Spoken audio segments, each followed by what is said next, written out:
Hey, good morning, good Sunday, patrons.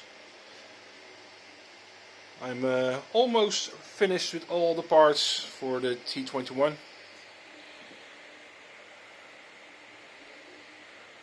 I really love how the prints came out. Real smooth.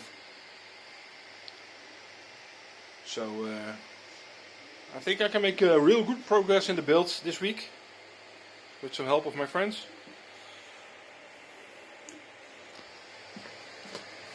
This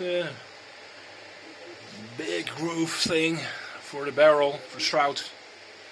There's the stock.